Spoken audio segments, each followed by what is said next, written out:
نحمده ونصلي على رسوله الكريم أما بعد باب العلم والعزة بالليل. عن أم سلمة رضي الله تعالى عنها قالت استيقظ النبي صلى الله عليه وسلم ذات ليلة فقال سبحان الله ماذا أنزل الليلة من الفتن وماذا فتح من الخزائن أيقظوا صواحب الحجر فرب كاسية في الدنيا عارية في الآخرة. ربي اشرح لي صدري ويسر لي أمري واحلل عقدة من لساني يفقهوا قولي. سبحانك لا علم لنا إلا ما علمتنا إنك أنت العليم الحكيم. ربي اشرح لي صدري ويسر لي أمري واحلل عقدة من لساني يفقهوا قولي. Respected elders, young brothers, friends, mothers and sisters, Allah subhanahu wa ta'ala in 24 hours He has placed some moments and some hours within these 24 hours.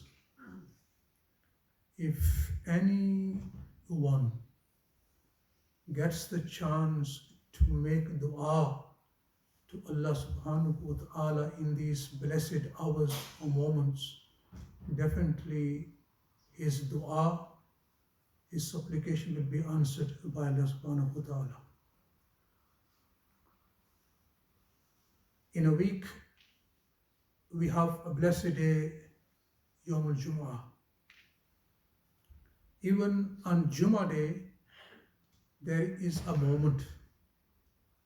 There is a moment in which our Prophet sallallahu alaihi wasallam informed us, whoever will make dua in that very moment, definitely his dua will be accepted.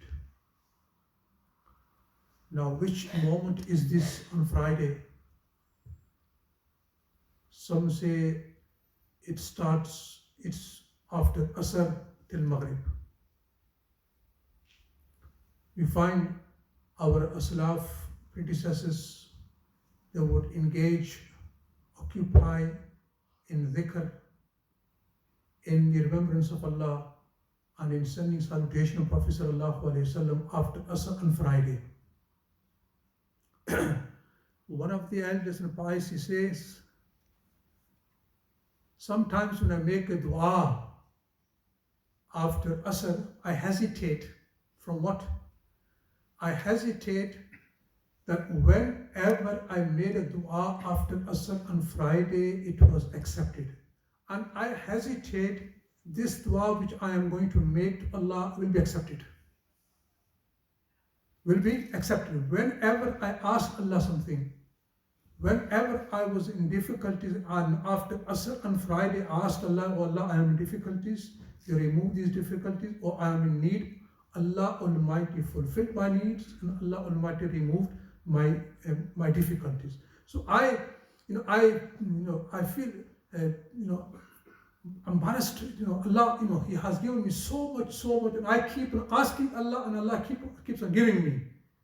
So ulama, after Asr on Friday, this is the moment many miss the realities. I include myself. We on Friday, especially after Asr, Shaitan makes us, he diverts our attention from this, and we occupy ourselves, engage in our so many worldly things, and we miss these blessed moments, and we don't do dua to Allah subhanahu wa ta'ala. Find Hazrat Fatima radiallahu ta'ala anha, especially on Friday. My mothers and sisters, they're listening, they should keep this in their mind. Fatima radiallahu ta'ala anha, on Friday, especially, she would instruct her maidservant to, now it's Friday and it's after Asr. and make sure that you don't disturb me. Now I will be engaged in dhikr and remembrance of Allah subhanahu wa ta'ala, because these are the moments in which dua is accepted. And some ulama, they say, when the imam, he stands on the mimbar on Friday for khutbah, from there till the end of the prayer, these are the moments. So we shouldn't miss all these moments. We don't know which will be, but we shouldn't miss all these moments. Especially on Friday, some ulama, they say it starts from morning till sunset. It could be could be anywhere within this period. So on Friday, we should keep on making dua, whether we are walking, we are working in our hearts. We keep making dua. Never know, we might meet that moment in which dua is accepted. Similarly, at night, our Prophet sallallahu alaihi wasallam, he says, at night there is a moment in which if anyone makes a dua to Allah subhanahu wa ta'ala, his dua will be accepted. Our Prophet sallallahu alaihi wasallam, the hadith I just read before you, in this hadith it is mentioned, on one night, Rasulullah sallallahu alaihi wasallam, he woke up in the latter part of the night. And our Prophet sallallahu alaihi wasallam, he mentioned in the hadith, when there remains last third of the night, Allah subhanahu wa ta'ala comes down on the nearest heaven, and the announcement is made that, is there anyone who needs anything? Is there anyone who has committed sins and he is seeking forgiveness? We are here to forgive him. We are here to fulfill his needs. We are here to remove his distress and his difficulties. So our Prophet sallallahu alaihi wasallam, he wants Abdullah bin Amr bin As radiallahu ta'ala anhu, he says, Rasulullah sallallahu alaihi wasallam advised me, he said, "Oh Abdullah, do not be like so and so, who started offering the tahajjud prayer and then later on he gave up." The ulama, they say, once we start any optional ibadat, we should never miss it. We should never miss it. We should continue it till this should continue till our last breath.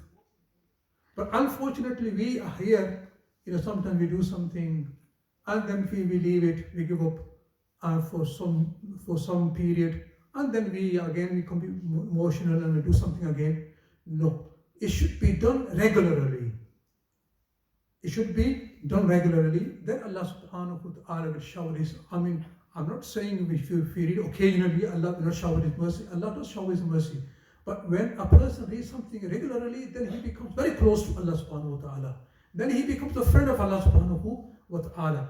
And this night prayer is a prayer which has been the custom of the previous pious people. Our Prophet sallallahu alaihi wasallam said, "Alaykum bi qiyam al-layl." You should offer the night prayer. It has been the custom of the previous pious people. And Allah subhanahu wa ta'ala has placed some worldly benefits in this prayer. Worldly benefits.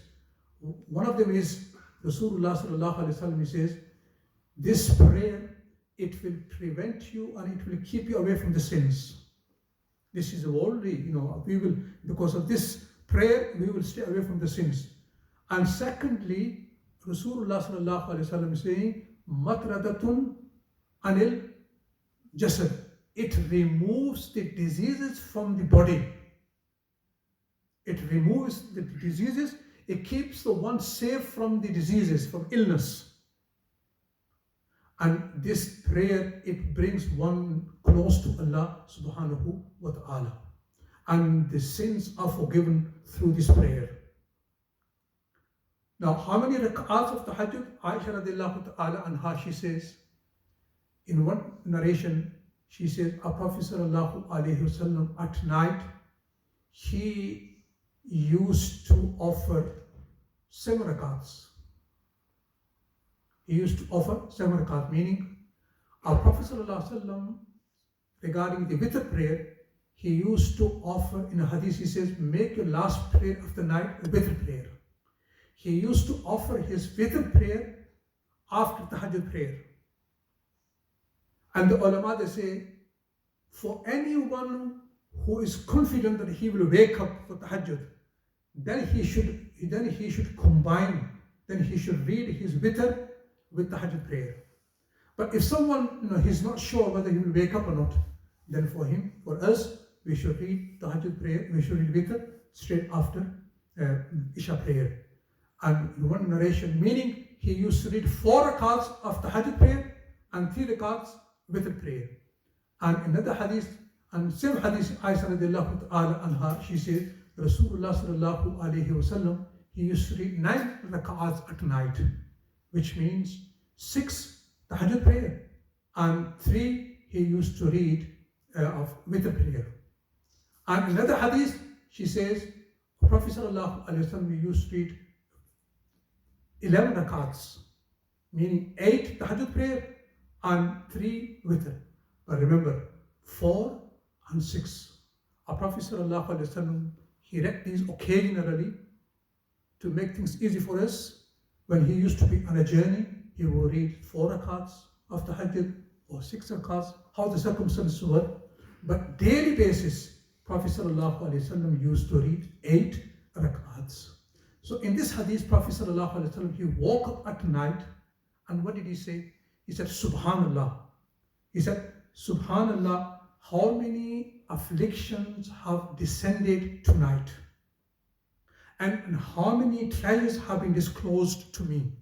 And then he said, go and wake up the lady, female occupants of this house, meaning his wives, so that they can offer the prayers, Tahajjud prayer. And he said, so many afflictions have descended and so many treasures have been disclosed to me, meaning through Wahi, Rasulullah sallallahu alaihi wasallam was informed that the treasures, your ummah, meaning, a time will come, they will conquer Iraq, they will conquer Syria, and so much treasure will come to them. And Rasulullah sallallahu alaihi wasallam was informed, so many afflictions will and trials will descend. So he said to go wake up the wives so that they can stand up and ask Allah. Why? In the hadith of Prophet sallallahu alaihi wasallam, dua is beneficial in trials which have already taken place and in trials which are to come. Meaning, if there are afflictions which have descended, we should make dua, or Allah remove them. And if we have a fear that something can happen in future, we should also make a dua to Allah subhanahu wa ta'ala, or Allah, don't let it come to us. Through the dua, Allah subhanahu wa ta'ala, the musibah which already has come, it will be removed. And if we have fear that something will come in future, through our dua, Allah will save us from that forthcoming affliction. And the second part of this hadith, inshallah, if Allah wills, I will explain it next week. May Allah subhanahu wa ta'ala accept this majlis and make it means of forgiveness. ربنا آتنا في الدنيا حسنة وفي الآخرة حسنة وقنا عذاب النار. ربنا تقبل منا إنك أنت السميع العليم وتب علينا إنك أنت التواب الرحيم. وصلى الله تعالى على خير خلقه محمد وعلى آله وأصحابه أجمعين برحمتك يا أرحم الراحمين.